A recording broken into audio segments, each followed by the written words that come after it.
Hey guys, I just wanted to show you a little video of what my bread dough looks like after I first mix it. So it's just really shaggy, but this is the scale that I use. It's like $9 from Walmart. This is the flour, this is the salt. Okay, got my starter over here. And then you just mix the starter and the water together first. Then you put your flour in and your salt. Mix it together. I like to mix it with a fork. It just kind of becomes this like shaggy mess, right? So we're just gonna leave that there. I'm gonna put a dish towel over it and let it sit for half an hour, and then I'm gonna come back and I'll take another video of what it looks like after I kind of form it up into a ball. Okay guys, so I let that sit for half an hour, the shaggy little dough mess, and then I just kind of form it up into a ball. So you could do this with your hands, but I like to just take my spoon and just kind of fold it over a little bit. So it still looks kind of messy, but it's a little bit neater, a little bit more like a ball. And then we're gonna let it sit again before we do our first bout of stretch and folds. We're gonna let it sit for an hour. Okay guys, I just did the first set of stretch and folds. So we had mixed our water, starter, flour, salt. We mixed it up and it was kind of a shaggy ball. And then we waited half an hour, and then we kind of made it into more of a formed ball. And then we waited an hour, and now I just did the stretch and folds, which is kind of hard to show when I'm holding my phone, but I'll show them to you in class.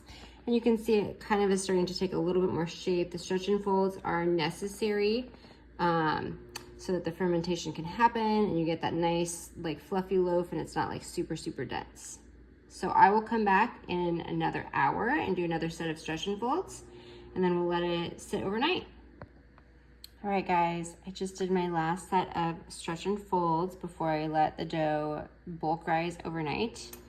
So you can see it's kind of pulling away from the sides and it's pretty tight, like it's pretty firm. It doesn't look like a shaggy mess anymore. We're gonna cover it with this dish towel and we're gonna check it in about 12 hours. Hi guys. Okay, so picking up from our last video, we made our dough, we did stretch and folds a couple times, we let it sit overnight for like up to 12 hours-ish, and it did its bulk rise, okay? And then we took the dough out, I just dumped it out, cut it in two with this guy or pizza cutter or knife. Now we're gonna do our stretch and folds and our push and pulls. So you're gonna take your dough, and you're gonna stretch it out, nice and long, stretch and fold, turn it the other way, fold it again. Then you're just gonna set it down and you're gonna just cup it with your hands, push away from you, pull it back towards you. It's sticky. Push away, pull it back, okay? You do the same thing with this guy. Very sticky. You're gonna stretch it out, fold it up, turn it the other way, fold it again. Heavier stretch. You're gonna push and pull, cup it, push it, pull it, push it, pull it. They form this nice little ball of dough. You're gonna set them on your counter or on a sheet or whatever for 30 minutes, uncovered, just as they are. They might fall a little bit, that's okay. And then you're gonna come back, you're gonna do that exact same thing again. Fold, stretch, roll, push and pull. Then you're gonna place them somewhere that you can cover them. I'm gonna put mine in these little fancy vanitons, I think is what they're called. You could put them in bowls. You could just set them on a cookie sheet and place a dish towel over them. Okay, so basically put them somewhere and cover them. Doesn't really matter what they're in. This is not important. They can sit in anything. Cover them with something like a dish towel. Okay, you're gonna set for 30 minutes.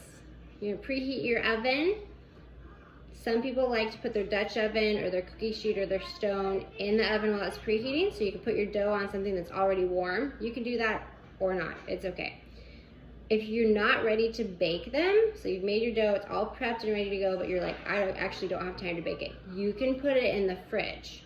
Okay, you can just stick these right in the fridge, put plastic wrap on them, put them right in the fridge, then take them out, preheat your oven, put them right in cold, okay? You can make them pretty if you want to. I would suggest dusting a little flour before you use a knife or razor or something to like cut into them. If you guys have questions about that, let me know. And that's it. Refer back to your recipe if you're using a Dutch oven or that open bake method. So a sheet or pizza stone, and it'll give you more details on cook times and temperatures. If you have any questions, just holler. Thanks, guys.